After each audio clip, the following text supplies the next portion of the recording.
Saúde, estamos de volta. A gente está falando aqui no programa de hoje, né, que a educação é um dos pilares mais importantes da sociedade. É na escola que crianças e jovens e adultos também aprendem tudo sobre o mundo, a natureza. Lá a gente assimila conhecimentos teóricos e práticos sobre a ciência, o português, a matemática e tantos outros campos do saber. É notório que quanto mais acesso à educação de qualidade, mais o indivíduo se torna livre para pensar, discernir e contribuir para o mundo.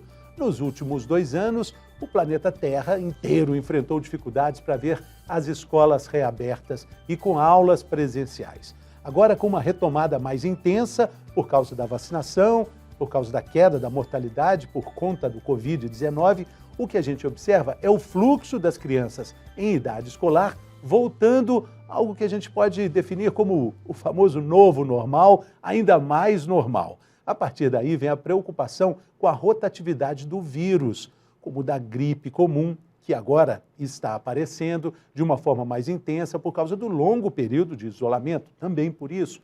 E além disso, a imunização contra o Covid da população infanto-juvenil segue totalmente permeada por fake news, guerra de versões que coloca a segurança das famílias em risco e atrapalha o fim dessa pandemia. Para dar continuidade a essa nossa conversa, a gente tem aqui, com muito orgulho, a infectologista pediátrica, atuante nos hospitais João Paulo II, Felício Roxo, também professoras nas Universidades de Ciências Médicas, na Unifenas, a doutora Daniela Ottoni. Seja bem-vinda, doutora. Muito obrigada, Fernanda. É um prazer estar aqui hoje para falar sobre esse assunto tão importante e tão polêmico. Exatamente. A gente estava conversando aqui, falando sobre a vacinação e a informação que a população tem de uma forma geral. Nosso público acompanhando aqui a nossa conversa, onde é que os pais, os cuidadores devem se ater para tomar uma decisão, uma definição sobre essa questão da vacina? Sem dúvida a gente precisa buscar informações baseadas em evidências científicas, né? E quanto a nós, a população científica, a gente não tem dúvida da eficácia da vacina e as fontes que regulam, né? Sociedade Mineira de Pediatria, Sociedade Brasileira de Pediatria, Sociedade de Infectologia, Cardiologia, órgãos internacionais como o CDC, todos eles são favoráveis e recomendam. Então, quando houver algum tipo de dúvida, eu sugiro procurar esse tipo de informação científica de qualidade e profissionais respaldados na área. De tudo isso que a doutora está falando, por exemplo, uma questão apenas, Sociedade Brasileira de Pediatria. Existe a informação lá segura, atestada por médicos de altíssimo gabarito, né? Sociedade Brasileira de Pediatria, de Infectologia Pediátrica, a gente tem documentos disponíveis nos sites. Então, caso seja de interesse, eu sugiro que procure uma leitura fácil e baseada sempre nas melhores referências. Uma informação que circula com muita facilidade é a questão das vacinas administradas no Brasil não terem sido testadas largamente em crianças e adolescentes antes da distribuição da população. A vacina foi feita de forma muito acelerada, não existe uma comprovação do tempo de teste. Como é que a gente trata isso? Na verdade, tem esse mito de que a vacina é uma tecnologia nova que foi feita muito rápido. Na verdade, essa tecnologia de RNA mensageiro, por exemplo, a vacina da Pfizer, ela já vem sendo desenvolvida há muitos anos para outros vírus, como HIV e Ebola. Ela só foi transportada para contexto Covid e são vacinas muito seguras. Elas foram testadas em estudos fase 1, 2 e 3, ou seja, fase 1 garante eficácia e segurança da vacina, fase 2 ela amplia para a questão laboratorial, fase 3 ela já foi aplicada em população em um grande número de crianças. Inclusive internacionalmente, Estados Unidos, Israel, a gente já tem grande massa de quase toda a população pediátrica vacinada. No primeiro bloco, a gente falou de forma muito incisiva sobre a questão do mensageiro que está na vacina. RNA mensageiro. RNA mensageiro, que não fica no corpo. Não, muito se tem esse mito também, de que o RNA mensageiro ele entra no DNA da célula e pode causar uma mutação, né, uma alteração genética. Isso não acontece. Ele só induz a uma resposta imune. É como se fosse um pedacinho dentro do corpo que vai ativar o meu sistema imune a produzir uma proteína parecida com a do vírus e me fazer ter uma resposta imune. Uma vez que eu entrar em contato com ele naturalmente, eu já tenho a minha resposta pronta. Mas em momento nenhum ele integra o DNA da célula, ele não tem nenhum potencial genético de modificar isso. E quando a gente fala em DNA, muitas vezes, de forma bastante equivocada, as pessoas dizem a vacina altera o DNA. Assim, doutor, o que altera um DNA? De maneira nenhuma. Não, como é que a gente altera um DNA? Não tem menor possibilidade, porque para alterar o DNA, ela tinha que entrar dentro do núcleo e do material genético da nossa célula. E ela não tem essa capacidade. E se a gente descobrir uma vacina capaz de alterar o DNA, a gente pode descobrir muitas coisas benéficas também, com certeza, né? O que ainda, infelizmente, não é o caso. E quais as reações adversas são observadas nas crianças depois da vacinação? Na grande maioria dos casos, a gente tem nenhuma reação. Quando se tem, são reações adversas leves e autolimitadas. Ou seja, febre de 1, 2 dias, vermelhidão no local da aplicação, dor local, na grande maioria dos casos. E é bom também falar dessa margem, desse percentual de reações severas à vacina em escalas internacionais. Sim. Elas são muito pequenas, mas elas existem. Com certeza. A grande preocupação dos pais, tem muito circulado e comentado sobre a miocardite, que seria a complicação mais grave associada à vacina da Pfizer. Em mais de 10 milhões de crianças vacinadas nos Estados Unidos, a gente teve apenas 11 casos de miocardite, sendo que foram todos casos leves, autolimitados, nenhum óbito. E quando a gente compara com o potencial da doença em causar miocardite, a doença em si tem 20 vezes mais chance de causar uma miocardite grave do que a vacina. Então, a doença é muito mais perigosa do que um possível efeito colateral. E lembrando que a vacina não vai proteger completamente, mas sim vai minimizar os efeitos. As formas graves. As formas graves. E, doutora, como médicas, profissionais de saúde como a senhora, e graças a Deus a maioria dos profissionais de saúde, entendem a importância de órgãos como a Anvisa, que atuam de forma independente, e como é que vocês lutam para que essa independência seja preservada em contextos de pandemia? Talvez não seja o único contexto, né? Na verdade, a vacinação ela é uma questão de saúde pública, muito mais do que uma questão política. Então, por isso, é essencial que a gente seja regulado por órgãos como a Anvisa e também pelo próprio Instituto da Criança e do Adolescente, em que fala que a vacina é um direito da criança e um dever do Estado. Então, assim como todas as outras vacinas do calendário vacinal, é essencial que os pais tenham essa noção de responsabilidade deles para com o direito da criança. Existem também defasagens interessantes marcadas no calendário vacinal como um todo, né? Como um todo. Infelizmente, durante esses 2 anos de pandemia, a gente viu uma queda importante na cobertura vacinal de todas as vacinas do calendário, inclusive com o risco de reintrodução de doenças que já estavam extintas, que a gente já não via mais circular, como a poliomielite, o sarampo. As nossas coberturas vacinais, que eram antes próximas de 100%, 98%, agora estão na faixa de 76%, e esse é um grande risco para as outras doenças. Como é que a gente pode explicar o efeito que uma criança não vacinada pode causar? Qual é a complicação de uma criança de uma família que não acredita em tudo isso que a gente está falando aqui dentro de uma sala de aula? Sim. E aí essa criança não vacinada, ela pode funcionar como uma fonte de novas variantes. Ela acaba quebrando esse efeito de barreira, então ela permite a circulação do vírus, e quanto mais o vírus circula, maior a chance dele sofrer mutação e da gente ter novas variantes. Por isso é importante que todo mundo vacine, porque essa é a maneira mais eficaz da gente conseguir, de fato, terminar com a pandemia, evitando a circulação do vírus selvagem da forma de novas variantes. Que certamente vão aparecer. Vão aparecer, mas que a gente consegue minimizar esses efeitos com a vacinação em massa. O fato que a gente teve agora recente, né? A gente ainda está no verão, mas já estão chegando as águas de março para fechar o verão, vem o outono, depois o inverno. A gente teve um verão gripal atípico, né?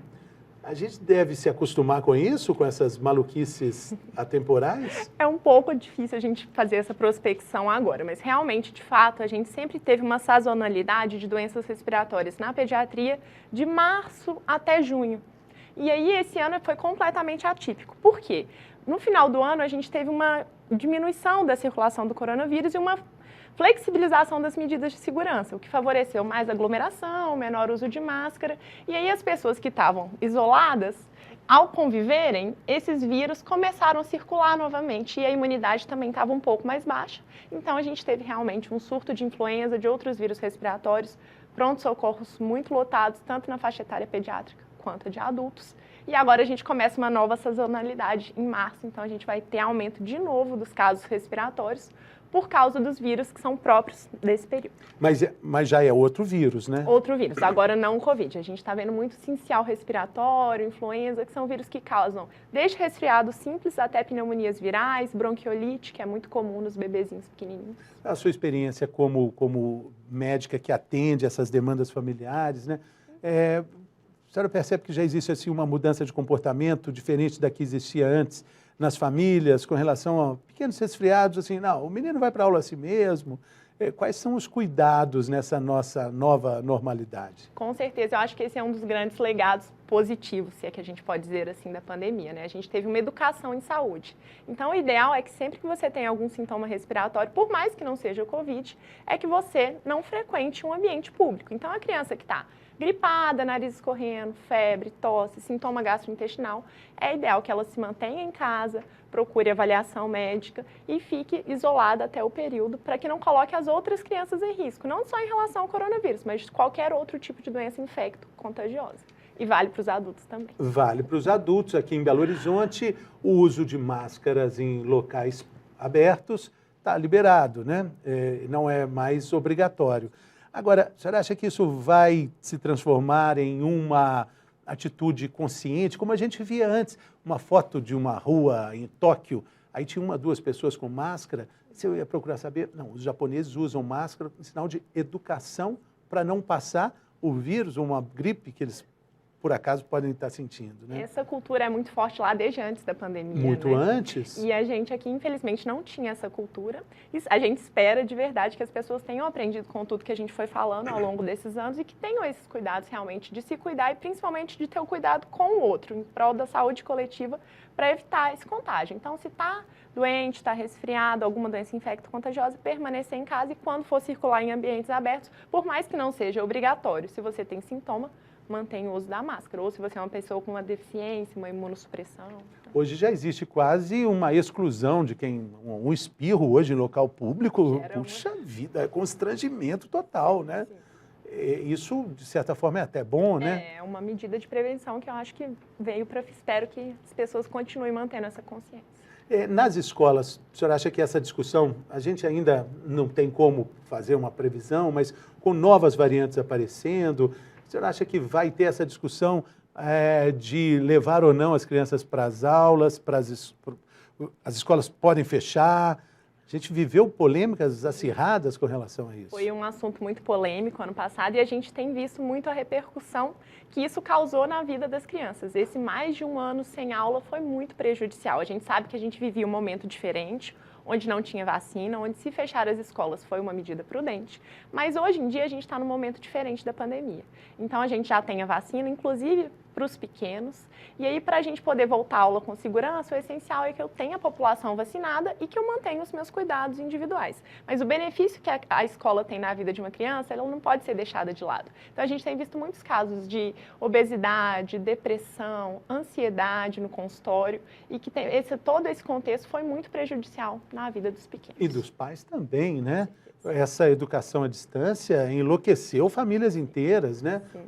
Porque a criança não tem adesão online, né? Se nem os adultos conseguem ter direito, né? E além da adesão, o convívio, né? É muito importante que elas convivam com outras crianças. Essa parte social ficou muito prejudicada e a gente tem que cuidar bastante para conseguir controlar a pandemia, que a gente não chegue nesse ponto de precisar fechar novamente. Outra questão polêmica é sobre a exigência de escolas públicas e particulares da vacina contra a Covid, o que vai diretamente ao encontro das famílias que não acreditam nessa imunização. Tem sido atualmente, né, uma questão mais individualizada de cada escola. Escolas particulares têm protocolos diferentes. Escolas públicas não têm feito nenhum tipo de restrição baseado em vacinação, pelo menos aqui em Minas Gerais, mas é algo que vai ser cada vez mais discutido, porque é importante que as pessoas se conscientizem do quão importante é você vacinar e se vacinar o seu filho em prol do coletivo. Em São Paulo, onde eu vivo, existem protocolos relacionados diretamente a isso. Restaurantes que você chega e precisa apresentar passaporte da vacina. Passaporte da vacina. Sim. Muitas pessoas reclamam. Eu acho que é uma medida importante, inclusive, para conscientizar aquelas pessoas que ainda têm dúvida, que ainda têm uma certa restrição, do quão importante é que ela vai ter uma certa... Você tem o direito de se vacinar, mas você está colocando em risco a saúde do outro. Então, o seu direito termina onde começa o do outro, né? Então, acho que em ambientes coletivos a gente precisa fazer o que é melhor para todo mundo. Mas na escola, carteira de vacinação é obrigatória nas escolas públicas e particulares. Ali, vacina contra pólio, sarampo, a tríplice, né? Toda essa carteira, essa oferta de vacinas que o SUS tem, ela é obrigatória. Se a imunização contra o Covid entra no plano anual de vacinação e obrigatoriamente numa carteira, ela passa a ser exigida dessa forma? Até o momento, ela não faz parte do PNI, que é o Programa Nacional de Imunização, que são essas vacinas que a gente considera obrigatórias. A partir do momento que ela fizer parte do PNI, aí sim as escolas terão essa autonomia, inclusive as públicas, de se exigir a presença da vacinação. O que a senhora acha disso? Em que pé essa negociação está? O que a senhora sabe sobre isso, desses bastidores, e o que pode contar? Não, até o momento não tem nenhuma decisão fechada, mas a grande maioria de nós, infectologistas, acredita que sim, é uma medida importante e essencial para controlar a pandemia. Sim. Assim como todas as outras doenças, o Covid veio para ficar, talvez não da maneira, se Deus quiser, né? Não como uma pandemia, mas como uma doença endêmica, em que a gente vai ter que ser obrigado a conviver com ela durante os anos. Igual eu tenho uma vacina para influenza anual que deve ser aplicada nas crianças, eu também tenho essa proteção para o Covid. E nunca se teve nenhum problema em relação à influenza, por exemplo. Sim, nunca se teve. E, aliás, existem tipos diferentes de vacina contra a gripe. E ninguém, muitas vezes, nem entende que tem tipos de vacina. Sorotipos diferentes. Sorotipo. Todo ano a gente muda a vacina da gripe e coloca o sorotipo que é mais circulante. A gente faz esse estudo. Para a Covid, muito provavelmente vai acontecer a mesma coisa. Olhando o que observando o que aconteceu no hemisfério norte, fazendo a variação para cá. Por causa da sazonalidade. Aliás, o que vai acontecer agora, né? Sim. Vai começar a acontecer e a gente... Esse reforço do Covid aí também. Tá. Com relação a isso, o intervalo entre as doses da vacina para essa parcela infanto-juvenil deve ser o mesmo dos adultos? Depende do imunizante. Na verdade, a Coronavac é a mesma vacina, a mesma dose e o mesmo intervalo. Ela pode ser administrada de 6 a 11 anos e o intervalo aí são de 28 dias. Já na Pfizer, ela é uma vacina que tem uma dose específica para a população pediátrica, de 5 a 11 anos, e o intervalo são de 8 semanas. E também o estudo de diminuir a idade, né, para a vacina, né? Aí a gente ainda tem, né, já tem estudos em andamento para 5 a 2 anos, mas a gente ainda não chegou na fase 3, que é a fase de aprovação, para que essa vacina seja administrada em toda a população. Expectativa de que isso aconteça em breve, mas a gente ainda não tem esses estudos prontos. Depois de um grande impulso da vacinação infantil contra a Covid, está acontecendo uma estagnação nesses números, de uma forma geral, no Brasil todo? Na faixa etária pediátrica, principalmente, foi muito aquém do que a gente esperava. Porque a gente já tem um programa muito bem instituído, a gente tem pais que se preocupam com a vacinação e que até antes da pandemia mantinham altas taxas, né, de adesão. E agora, na pandemia, a gente viu um movimento contrário, controverso. Um índice ainda muito baixo do que a gente espera como ideal. Os adultos tiveram uma taxa de adesão muito maior que a das crianças. Então, pais se vacinaram, mas estão receosos de se vacinar seus filhos. Justamente por essas informações desencontradas. Por causa de fake news, esse temor, né, que tanto rondou aí. A gente entende que isso aconteça, mas acontece também entre os médicos, né? Eu já perguntei aqui nos nossos convidados, fiz uma enquete bastante pessoal aqui, e eu percebi que existem muitas dúvidas entre os próprios médicos, que não são pediatras. Na verdade, assim, dentro do núcleo, né, que a gente tem de infectologistas, pediatras, a dúvida ela é mínima. Então, a gente não tem dúvida quanto à eficácia e segurança da vacina. Infelizmente, existem vários tipos de profissionais, né? Mas quando se vai na literatura, no que tem de cientificamente comprovado, não tem margem para dúvida. E apesar desses contratempos todos, a gente está falando aí da forma como o Brasil desempenha a distribuição dos imunizantes. é um exemplo mundial, né? Eu sempre falo, é um dos melhores calendários vacinais do mundo. A gente é exemplo, é garoto propaganda em termos de vacinação. Ele é muito completo, ele é muito eficaz, a gente tem uma logística excelente para oferecer. No primeiro ano de vida são 24 vacinas que a criança toma. Isso funciona maravilhosamente bem na nossa rede pública. É um número de primeiro mundo? Sim. Até superior a países de primeiro mundo. Sim, sim. Lembrando que a gente tem um sistema único de saúde, que é também único no mundo, por atender um país com uma população de mais de 200 milhões de habitantes. Não tem nada parecido. Dimensões continentais. Dimensões continentais, né? E aí a gente está falando nessas crianças em idade escolar, que ficaram muito tempo isoladas durante os meses mais rígidos, né, as medidas restritivas, e agora começam a sofrer o boom de outras infecções mais comuns, que elas também não tiveram oportunidade de pegar, aquela famosa, né? Junta os meninos todos para pegar aí um pouquinho de gripe, a imunidade e tal. Como é que isso fica no fluxo normal da vida? Sim, na verdade a gente teve 2 anos atípicos em que todo mundo se recolheu, manteve, né, um certo distanciamento social, e é natural que o nosso sistema imune sofra uma baixa. E quando eu não entro em contato com micro-organismos, eu tenho menos defesa, principalmente os pequenininhos que nasceram durante a pandemia, que não tiveram oportunidade de conviver com outras crianças e frequentar a escola. É natural que com esse retorno aumentem sim o número de doenças infecto-contagiosas. E o que eu posso fazer para impedir que isso aconteça ou para minimizar esse impacto? Calendário de vacinação atualizada, primeira coisa. Em segundo lugar, pequenas medidas que melhoram a minha imunidade. Então, dormir bem, se alimentar bem, reforçar os cuidados de higienização das mãos. Isso tudo faz parte, né, da vida saudável de uma criança. Agora, quando a gente entende, né, que assim, o mundo precisa girar, a roda precisa girar, né?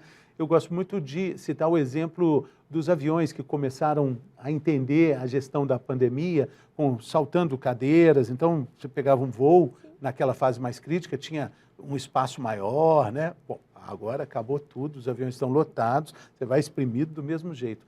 As escolas, de certa forma, começaram a fazer isso também. Menos alunos na sala, recreios alternados, mas não é um modelo econômico que dá sustentabilidade. Como é que isso pode ser resolvido? Cada escola tem o seu próprio protocolo de segurança, né? Num primeiro momento em que a pandemia estava numa fase mais crítica, ainda sem vacinação, esse protocolo era bem rígido. Então, eles chamavam de bolhas. Iam só, por exemplo, 5, 10 crianças, 3 vezes na semana, para ter o mínimo contato possível. Agora, realmente, a gente sabe que a gente está numa outra fase, inclusive com a liberação de alguns eventos, né? Com jogos de futebol. Então, não faz muito sentido a gente manter um protocolo extremamente rígido na escola e liberar todo o entorno. Então, a escola, eu acho que ela tem que continuar assim com seus protocolos de segurança, o máximo possível. Faz parte também dos pais fazerem essa educação. E é muito legal de ver, porque as crianças, elas aprendem muito mais fácil que os adultos. Então, o que eles são ensinados em casa a fazer, eles repetem fielmente no ambiente escolar. Então, se você ensinou seu filho a lavar as mãos direitinho, a usar a máscara em ambiente fechado, não compartilhar objeto pessoal, não trocar o lanche, eles fazem com muito mais disciplina que a gente. Sim, e a formação de toda uma geração que certamente cresceu sem entender o que é o mundo sem máscara, né? Isso, de alguma forma, vai ficar como legado, né? Com certeza. Agora, a questão do modelo econômico mesmo, as escolas precisam de alunos. E dentro dessa polêmica, existiu uma época que o shopping e os bares estavam abertos. E as escolas fechadas. E as escolas fechadas. Tinha que ser a lógica, do meu ponto de vista, exatamente o contrário, né? O que é prioridade para a gente. Agora, chegando mais perto do inverno, como é que fica a importância da vacinação da gripe, que não teve uma adesão, como a senhora disse, menor que o esperado, né? Sim. O importante é, mais uma vez, dizer que não é possível deixar de seguir a agenda da vacinação tradicional do SUS. Sim, né? A gente começa aí agora, no início, né, dessa sazonalidade com a vacinação da influenza, e é muito importante que todo mundo se vacine. Ah, mas eu vacinei ano passado. Tem que se vacinar novamente. Por quê? São variantes novas que estão nessa vacina. Então, ela não tem a mesma eficácia da vacina que eu tomei ano passado.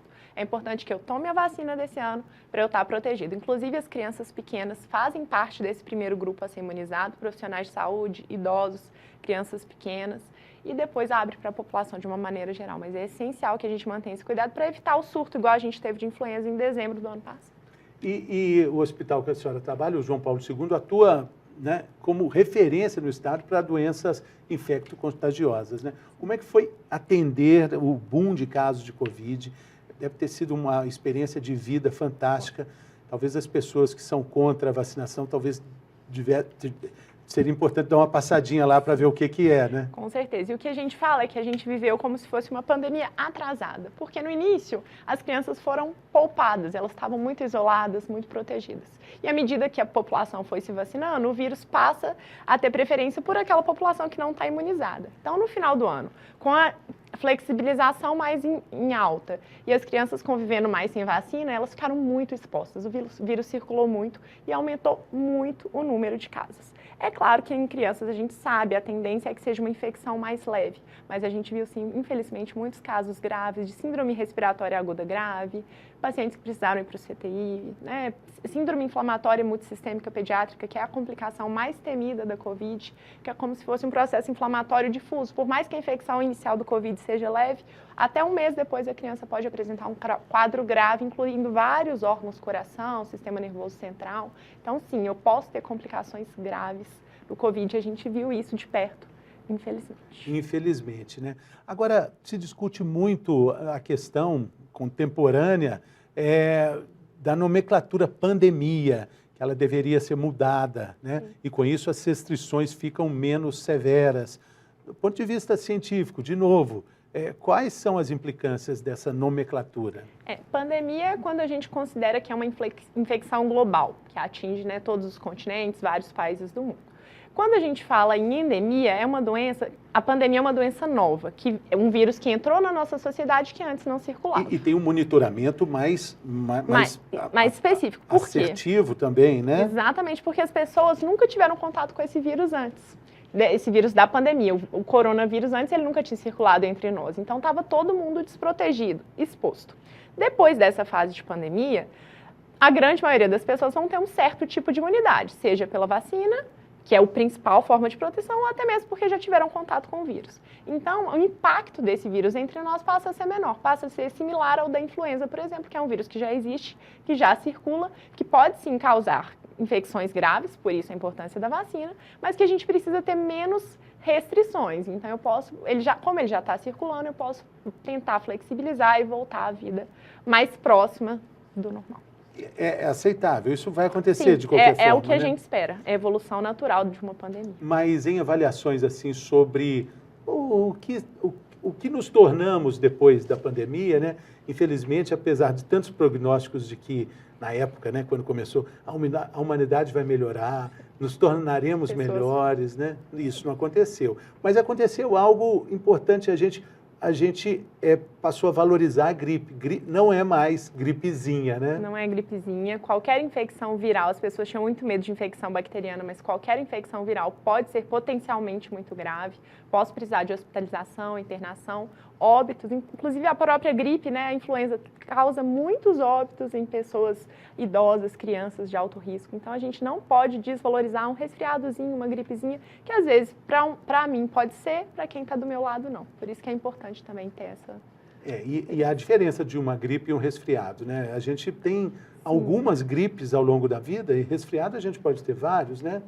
A gripe, ela é uma doença mais sistêmica, então ela é potencialmente mais grave, né? Envolve febre, envolve todo o meu sistema imune. Resfriado tende a ser mais leve, acometendo mais via aérea superior, coriza, tosse, poucos dias de evolução. Tá? O potencial de complicação de uma gripe, que a gente chama assim, né? É mais grave, relacionado à influenza. Nunca gripezinha, acho que fica também essa mensagem, né? Agora, caminhando aqui para o fim da nossa conversa, muito bacana a conversa, qual o recado, depois de atravessar toda essa jornada, essa longa estrada de combate contra o Covid e agora também essa bandeira da vacina sendo levantada, a aflição das mães, dos pais com relação ao que antes era a volta às aulas, agora novas variantes. O que eles precisam saber? Qual é o recado para pais, cuidadores, atentos e, de certa forma, também aflitos com relação à saúde dos filhos? A gente entende todo esse medo, esse receio do que é novo, mas a nossa missão aqui é desmistificar e dizer que a vacina é a melhor maneira para a gente acabar de vez com essa pandemia, tornar ela uma doença endêmica e a melhor forma que você tem de proteger o seu filho. Ela é extremamente segura e eficaz. Os riscos da doença são infinitamente maiores.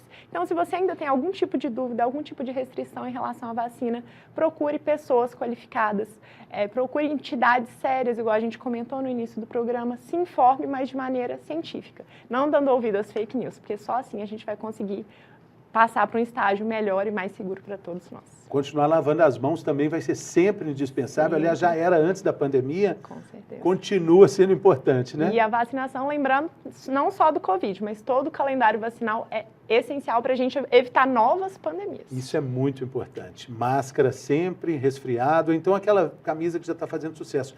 Não é Covid, é sinusite. Já é um aviso para as pessoas. Né? Mantenha a distância mesmo assim. Mas mantenha a distância mesmo assim.